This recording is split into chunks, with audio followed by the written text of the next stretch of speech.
Good afternoon and welcome to the June 12th edition of the Gold, Goats, and Guns Short News. My name is Tom Luongo. We've got a lot to talk about today. Today I want to talk about Germany, Russia, European politics, all that good stuff. And before we do so, and we wait for some people to get into the stream, I'd like to remind everybody that you can follow my work over at goldgoatsandguns.com. You can also follow me over at places such as Strategic Culture, moneyandmarkets.com, and you can subscribe to my newsletter, which is a retail focused investor newsletter. It comes out monthly, and it's available through Patreon or through private negotiation. You can send me a DM or on Twitter or whatever, which, by the way, my Twitter handle is TFL1728. We can also remind all of you that in order to break the monopoly of Google's desire to shape all of our thoughts, it is time for us to start removing their ad revenue from them. And the best way to do that is to stop using their browser, to stop using their services, anything other than bandwidth mules, and to install the Brave browser and begin tipping your favorite content creators with crypto directly, and take some of that advertising money. Most of that advertising money goes to you, the viewer of the ad, to then give to me or anyone else, the content creator. And if you love good content and you don't want it, and you don't want to see good people having to beg for scraps at Google's table, then please, I urge you, go over to use the referral link down below in the description of this video and install and start using Brave. It's an excellent browser, and it's an excellent business model, and it's the kind of project that will help us get out of the current crisis of communications that we're entering, especially as the political situation deteriorates here in the US and in Europe and indeed all around the world. All right, so let's get started. Today I want to talk about what I'm seeing within German politics. And I've done a lot on German politics on my blog and in previous videos on this subject. I was talking about this actually last week, and I noticed this morning while I was trolling through the headlines, I saw a number of statements coming out of very important people in the German political scene. That these are not household names, but they are important, and they dovetail back to some of the things I talked about in the last time I covered German politics and the last time I wrote about German politics over at my site at tomluongo.me. Again, all the links are down below in the description. So, and what I noted is this. So this morning, what popped out at me was that I saw a statement. I saw an article over at Sputnik talking about a speech given by Annegret Kramp-Karrenbauer, who is the heir apparent to Angela Merkel as the leader of Germany, and she's currently the leader of the Christian Democratic Union, which is Merkel's party, which is the largest party still, if for now, in Germany. She came out and said some things that could actually be almost construed as Russia positive. And not 4 days before, when one of the leaders, the political leaders, I think they're called prime ministers in each of the states, but I'm not sure, in states in Germany, the one for Saxony was at the St. Petersburg International Economic Forum in St. Petersburg, Russia, and publicly called for sanctions on Russia over the reunification with Crimea to be lifted. It's a terrible thing, and it's been really difficult. These sanctions have been really difficult on the German economy. Now, Merkel is still wedded to these sanctions. These sanctions, as a matter of fact, just got recommended for extension, and that's going to happen between now and the end of the month, just before the G20. And it's most likely going to pass.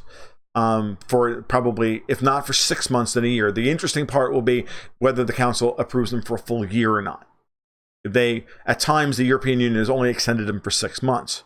We'll see if the Eurosceptics, sowing their oats a little bit, feeling their oats after a strong European parliamentary election, whether or not they'll force that into a situation of only being able to get the extension for another 6 months. We'll see.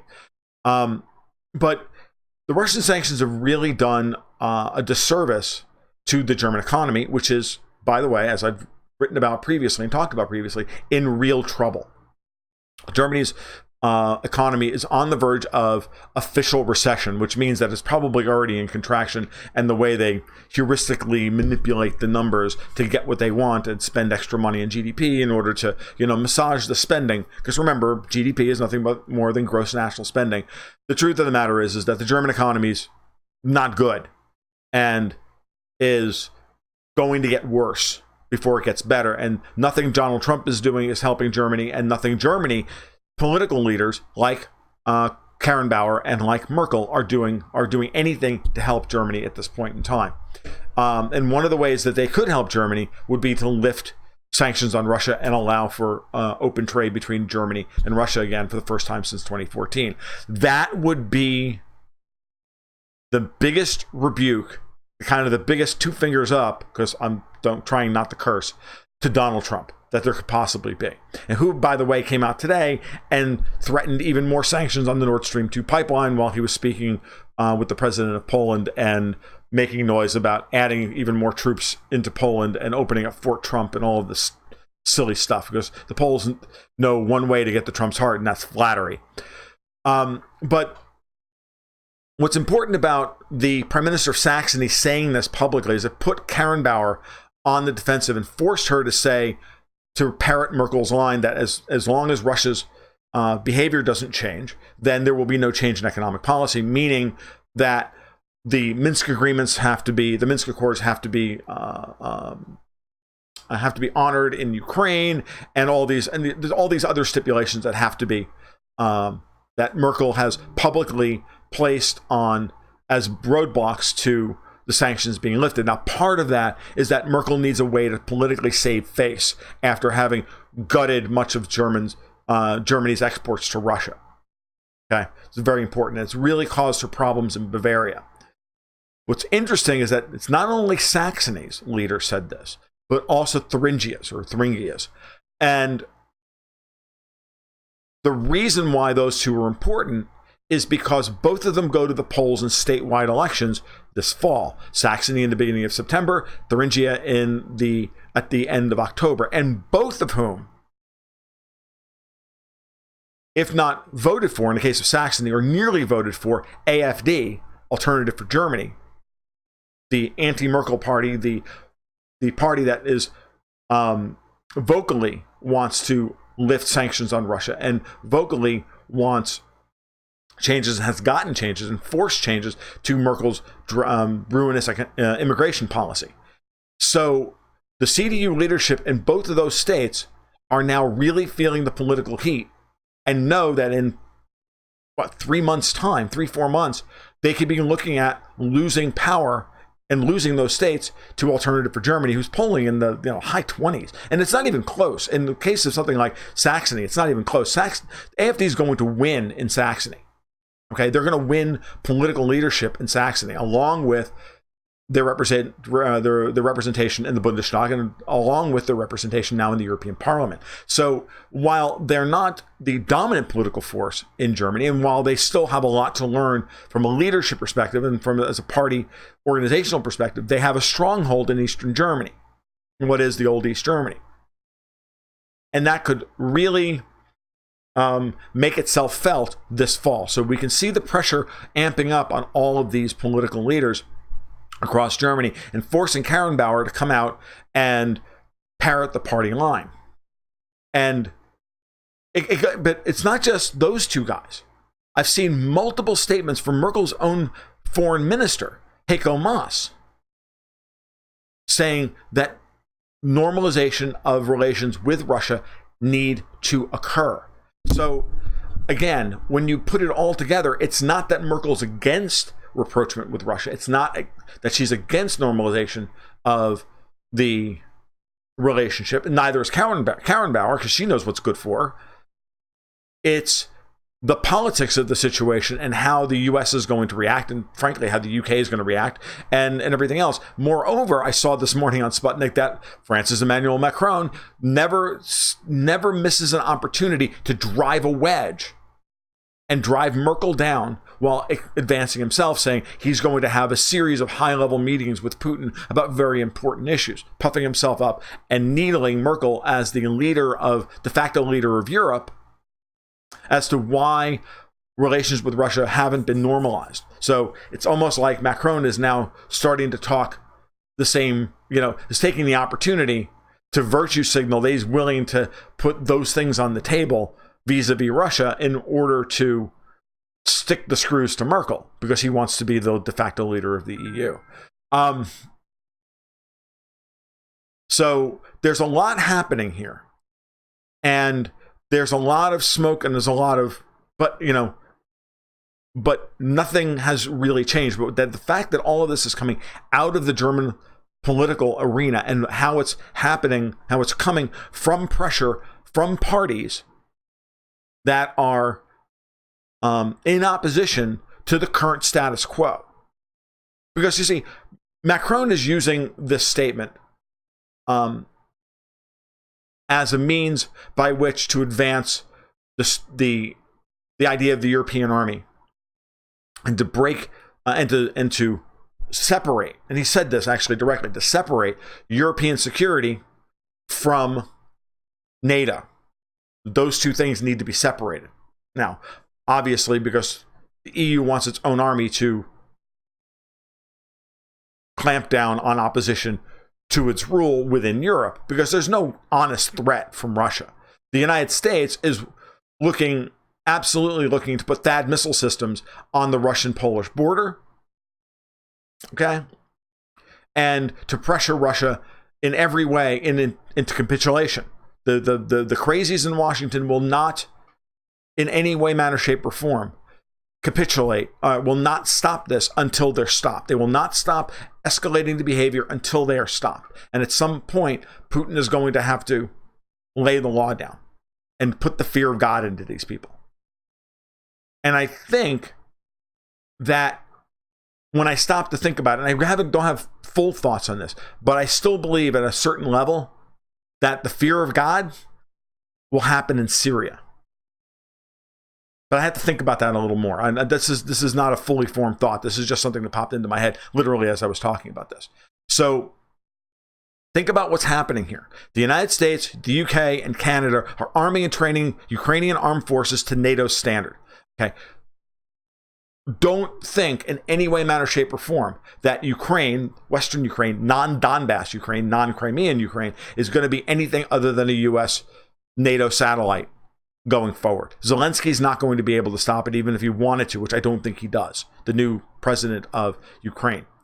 That precludes any possibility of implementing the Minsk II agreements, because the Russians are not going to abandon the Donbass. They're not going to allow the LPR and the DPR, the Lugansk People's Republic and the Donetsk People's Republic, from not defending themselves against regular attacks by the Ukrainian armed forces at the behest of the US and the UK to keep the contact line hot so that there can be no rapprochement, there can be no peace. That's our goal there. It's the same thing, the same plan same kind of thing that we're doing in Syria. There can be no peace. We protect we protect HTS and all the Al-Qaeda linked groups and the Chechens and the Chinese Uyghurs and the rest of them. They're all hiding out in Idlib and Homs, and we protect ISIS cells in the desert around Al Tanf, and even in Deir ez-Zor under the auspice of the Kurdish SDF. We do all of these things, and the only thing that the opposition to this behavior, to this policy, has is time, is to continue to play for time and to allow the truth to trickle out and continually undermine this narrative that the United States is still fighting the global war on terror, which is not. And to be honest with you, one of the things that in his insanity and in his, frankly, stupidity, and, there's no 4D chess going on here. Trump is actually making Russia's argument for them that the U.S. cannot be trusted, that they act unilaterally, that they're dishonest, and that, the emperor has no clothes anymore. The emperor just wants power and doesn't give a damn how they get it. So all of these things are coming to a head here. And it's interesting that Germany's always been the monkey in the middle. They've always been the one that the one country and the one society that once they shift allegiance, once they make a core shift, and it has to come from the ground up politically for any change to happen. That's the important point about all of this. Only then will there be a fundamental and substantive change in the geopolitical dynamic between the United States, Russia, and Europe. Germany is the fulcrum. They're the pivot point. And it's interesting, one of my older articles just got scraped by Zero Hedge talking about Nord Stream 2 and why it's so important. The Nord Stream 2 pipeline is that symbol of the Germans putting their foot down and saying, no, you're not going to stop us from having our own economy and our own and our own welfare. This is not going to happen. The Nord Stream 2 pipeline will happen. Because once it's in place, the United States can't do anything about it. What are they going to do? Blow it up? No, of course they're not going to blow it up. Everybody will know who did it. So once it's in place and once it's feeding gas to Germany and the rest of the continent, it's another artery stitching Europe and Russia together, certainly Germany and Russia together. And as that plays itself out over time, it's going to be harder and harder and harder for the United States to hold on to Western Europe as a satrap to point politically and diplomatically at our adversaries in China, Russia, Iran, and other places. That's ultimately what's going on.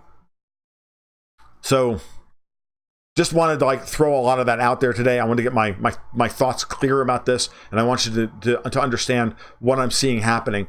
We're finally starting to see some real movement, not virtue signaling from the old guard within German politics, but new politicians forcing older politicians into new policy positions that we haven't seen before.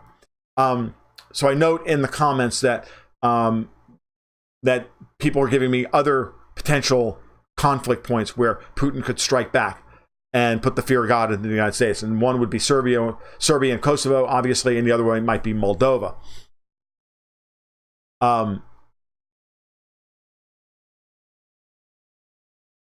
So Thornton reminds me that last year was a record for German investment into Russia. The predicted number was 2 billion, and the number came in at over 3 billion. And still, Bavaria's trade with Russia is still down something like 40% from the pre-sanctions level. It's rising, and that's another thing, is that yes, investment into Russia is changing. Volkswagen's opening up plants, and there's other things going on. And so despite sanctions, economic ties between Germany and Russia are continuing to happen, and Trump continues to complain, well, we're paying for their defense and they're buying their energy from Russia and making it stronger. Dude, why are we continuing? Why are you making that argument when everybody knows that NATO doesn't exist to protect Europe from Russia? NATO exists as an offensive force to enforce U.S. hegemony around the world. That's it. And everybody knows this. Everybody with 3 brain cells together to make a spark, and who spent more than 15 minutes actually studying this shit. But he continues to play this very disingenuous game, talking points and everything else when he shouldn't. And it's terrible. He should not do that.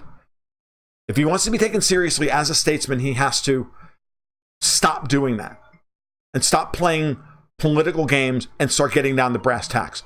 In a week or two, in 2 weeks, he's going to sit down with Putin at the G20.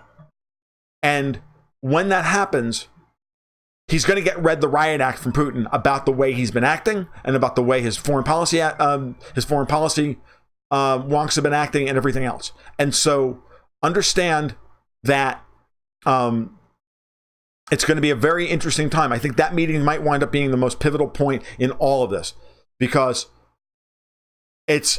he's put as much pressure on Russia as he possibly can. He's put as much pressure on Iran and everyone else, and even to a lesser extent Merkel and everyone. At some point, this is going to end, and I really do think that when he sits down with Putin, it's going to change. All right, I gotta go. I don't have a lot of time this afternoon, so I can't sit and take questions for another 10, 15 minutes or so. I've got to run.